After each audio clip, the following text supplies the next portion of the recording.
റിയൽമിയുടെ Realme C15 എന്ന ഫോണിൻ്റെ Qualcomm edition ഇപ്പോൾ ഇന്ത്യയിൽ ലോഞ്ച് ചെയ്തിരിക്കുകയാണ്.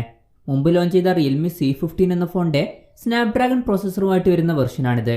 പിന്നെ മുമ്പ് ലോഞ്ച് ചെയ്ത റിയൽമി C15 എന്ന ഫോണിൻ്റെ അതേ പ്രൈസ് റേഞ്ചിൽ തന്നെയാണ് ഈ ഫോൺ വരുന്നത്. ഇന്ന് നമ്മൾ നോക്കാൻ പോകുന്നത് റിയൽമി C15 ക്വാൾകോം എഡിഷൻ്റെ വിശേഷങ്ങളാണ്. അതിനു മുമ്പ് ഇതുപോലുള്ള വീഡിയോസ് ഇനിയും കാണാൻ താല്പര്യമുണ്ടെന്നുണ്ടെങ്കിൽ ഈ ചാനലും സബ്സ്ക്രൈബ് ചെയ്യാവുന്നതാണ്. പിന്നെ അടുത്ത് വരുന്ന ഒരു ബെല്ലൈക്കണും കൂടി എനേബിൾ ചെയ്ത് വെച്ചാൽ ഞാൻ വീഡിയോസ് അപ്ലോഡ് ചെയ്യുമ്പോൾ തന്നെ നിങ്ങൾക്ക് അതിൻ്റെ നോട്ടിഫിക്കേഷൻ ലഭിക്കുന്നതായിരിക്കും. ആദ്യം പറയേണ്ട ഒരു കാര്യം, റിയൽമി C15 എന്ന ഫോണും ഈ ഫോണും തമ്മിൽ കാര്യമായിട്ടുള്ള ഡിഫറൻസ് വരുന്നത് പ്രോസസ്സറിൻ്റെ കാര്യത്തിലാണ്. ബാക്കി കാര്യങ്ങളൊക്കെ ഏകദേശം സെയിം ആയിട്ടാണ് വരുന്നത്. ഡിസ്പ്ലേയുടെ കാര്യം പറയുകയാണെങ്കിൽ റിയൽമി C15 ക്വാൾകോം എഡിഷനിൽ 6.5 ഇഞ്ചിൻ്റെ HD+ ഡിസ്പ്ലേ ആണ് വരുന്നത്. IPS LCD പാനലാണ് ഈ ഫോണിൽ ഉപയോഗിച്ചിട്ടുള്ളത്. അപ്പോൾ ഈ ഫോണിൽ HD+ റെസൊല്യൂഷനാണ് വരുന്നത്. നിങ്ങൾക്ക് ഈ ഒരു പ്രൈസ് റേഞ്ചിൽ ഫുൾ HD റെസൊല്യൂഷനുള്ള ഫോണുകൾ വേണമെന്നുണ്ടെങ്കിൽ പോക്കോ M2, റെഡ്മി 9 പ്രൈം ഇതുപോലുള്ള ഫോണുകളൊക്കെ വരുന്നുണ്ട്. പിന്നെ ഈ ഫോൺ വരുന്നത് 20:9 എന്നുള്ള ആസ്പെക്ട് റേഷ്യോയിലാണ്. ഫോണിൻ്റെ ഫ്രണ്ടിൽ വാട്ടർ ഡ്രോപ്പ് നോച്ച് ഡിസൈനിലുള്ള നോച്ച് കൊടുത്തിട്ടുണ്ട്. പിന്നെ ഏകദേശം 88.7% സ്ക്രീൻ ടു ബോഡി റേഷ്യോയുമായിട്ടാണ് ഈ ഫോൺ വരുന്നത്. പിന്നെ ഈ ഫോണിൻ്റെ മാക്സിമം ബ്രൈറ്റ്നസ് വരുന്നത് 480 നിറ്റ്സ് ആണ്. അതുപോലെ തന്നെ സൺലൈറ്റ് മോഡ് എന്നുള്ള ഒരു മോഡ് വരുന്നുണ്ട്. ഇതിൽ പീക്ക് ബ്രൈറ്റ്നസ് 600 നിറ്റ്സ് എത്തുന്നുണ്ട്. ഇത് നല്ലൊരു കാര്യം തന്നെയാണ്. പിന്നെ ഈ ഫോണിൻ്റെ ഫ്രണ്ടിൽ ഗൊറില്ല ഗ്ലാസിൻ്റെ പ്രൊട്ടക്ഷൻ കൊടുത്തിട്ടുണ്ട്.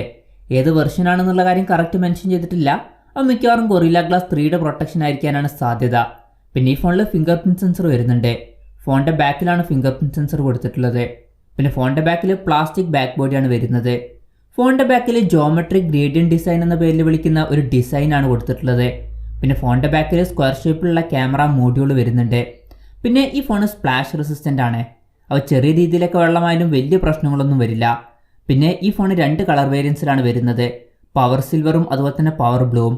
പിന്നെ ഈ ഫോണിൻ്റെ വെയിറ്റ് വരുന്നത് ഏകദേശം 209 ഗ്രാമാണ്. അതുപോലെ തന്നെ തിക്നെസ് വരുന്നത് 9.8 mm ആണ്. ഈ ഫോണിൽ 6000 mAh ബാറ്ററി വരുന്നുണ്ട്. അതുകൊണ്ടായിരിക്കണം ഈ ഫോണിൻ്റെ വെയിറ്റും തിക്നെസ്സും ഇത്ര വരുന്നത്.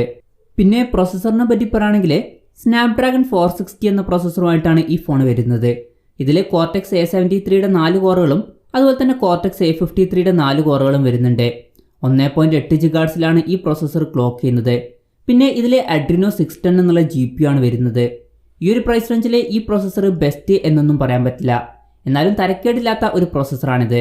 പിന്നെ റിയൽമിയുടെ തന്നെ കാര്യം നമ്മൾ എടുക്കുകയാണെന്നുണ്ടെങ്കിൽ റിയൽമിയുടെ 8500 രൂപ പ്രൈസ് റേഞ്ചിൽ വരുന്ന റിയൽമി നാർസോ 20 എന്ന ഫോണിൽ സ്നാപ്ഡ്രാഗൺ 665 എന്നുള്ള പ്രോസസ്സർ വരുന്നുണ്ട്. പക്ഷേ നമ്മൾ റിയൽമി C15 എന്നുള്ള ഫോണായിട്ട് കമ്പയർ ചെയ്യുകയാണെന്നുണ്ടെങ്കിൽ റിയൽമി C15 എന്നുള്ള ഫോണിൽ മീഡിയാടെക്കിൻ്റെ ഹീലിയോ G35 എന്നുള്ള പ്രോസസ്സറാണ് വരുന്നത്. അതിനേക്കാളൊക്കെ കുറച്ചും കൂടി ബെറ്റർ ആയിട്ടുള്ള പ്രോസസ്സറാണ് സ്നാപ്ഡ്രാഗൺ 460 എന്ന പ്രോസസ്സർ. പിന്നെ നിങ്ങൾ റിയൽമി C15 എന്ന ഫോണാണ് എടുക്കാൻ പോകുന്നതെന്നുണ്ടെങ്കിൽ അതിനേക്കാൾ കുറച്ചും കൂടി ബെറ്റർ ആയിരിക്കും റിയൽമി C15 ക്വാൾകോം എഡിഷൻ. കാരണം രണ്ടും സെയിം പ്രൈസ് റേഞ്ചിലാണ് വരുന്നത്. പിന്നെ ഈ ഫോണിൻ്റെ ബേസ് വേരിയൻറ്റിൽ 3 GB റാമാണ് വരുന്നത്. 4 GB റാമുമായിട്ട് വരുന്ന മറ്റൊരു വെർഷനും വരുന്നുണ്ട്. 3 GB റാമിൻ്റെ കൂടെ 32 GB ഇൻറ്റേർണലാണ് കൊടുത്തിട്ടുള്ളത്. 4 GB റാമിൻ്റെ കൂടെ 64 GB ഇൻറ്റേർണൽ കൊടുത്തിട്ടുണ്ട്. ഇപ്പോൾ 10,000 രൂപ പ്രൈസ് റേഞ്ചിൽ പല ഫോണുകളിലും നമുക്ക് 4 GB റാമൊക്കെ ലഭിക്കുന്നുണ്ട്.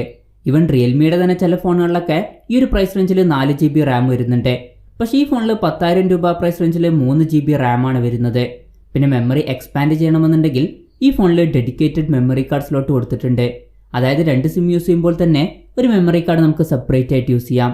പിന്നെ ഈ ഫോണിൽ LPDDR4Xൻ്റെ റാമാണ് ഉപയോഗിച്ചിട്ടുള്ളത്. ഈ ഫോണിൽ 3.5 mm ഓഡിയോ ജാക്ക് കൊടുത്തിട്ടുണ്ട്. ആൻഡ്രോയിഡ് 10 ബേസ് ചെയ്തിട്ടുള്ള റിയൽമി UI സോഫ്റ്റ്വെയറുമായിട്ടാണ് ഈ ഫോൺ വരുന്നത്. പിന്നെ ക്യാമറയുടെ കാര്യം പറയുകയാണെങ്കിൽ ഫോണിൻ്റെ പിന്നിൽ 4 ക്യാമറ സെൻസേഴ്സ് വരുന്നുണ്ട്.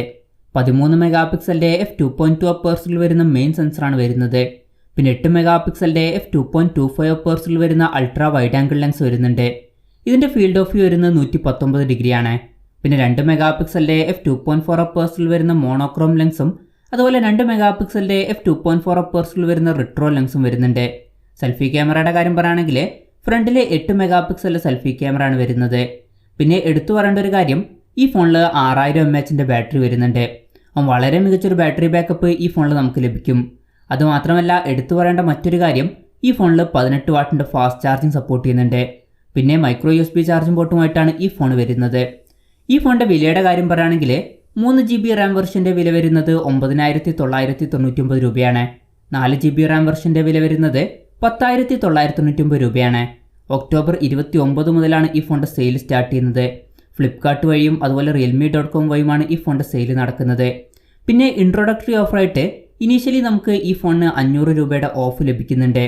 അപ്പോൾ ഓവറോൾ പറയുകയാണെന്നുണ്ടെങ്കിൽ ഈ ഒരു പ്രൈസ് റേഞ്ചിൽ നിങ്ങൾക്ക് വേണ്ടത് നല്ല ബാറ്ററി ബാക്കപ്പും അതുപോലെ തന്നെ ഫാസ്റ്റ് ചാർജിങ് സപ്പോർട്ടുള്ള ഒരു ഫോണാണെന്നുണ്ടെങ്കിൽ ഈ ഒരു ഫോൺ നോക്കാവുന്നതാണ്. അതല്ല പെർഫോമൻസും കാര്യങ്ങളൊക്കെയാണ് ഇമ്പോർട്ടൻ്റ് എന്നുണ്ടെങ്കിൽ ബെറ്റർ ആയിട്ടുള്ള ഫോണുകൾ വേറെ വരുന്നുണ്ട്. പിന്നെ Realme C15 എന്ന ഫോണായിട്ട് കമ്പയർ ചെയ്യുകയാണെന്നുണ്ടെങ്കിൽ ഈ ഒരു ഫോണാണ് കുറച്ചും കൂടി ബെറ്റർ. രണ്ടും സെയിം പ്രൈസ് റേഞ്ചിലാണ് വരുന്നത്. എന്തായാലും ഈ ഫോണിനെ പറ്റിയിട്ടുള്ള നിങ്ങളുടെ അഭിപ്രായം ജസ്റ്റ് ഒന്ന് കമൻറ്റ് ചെയ്യുക.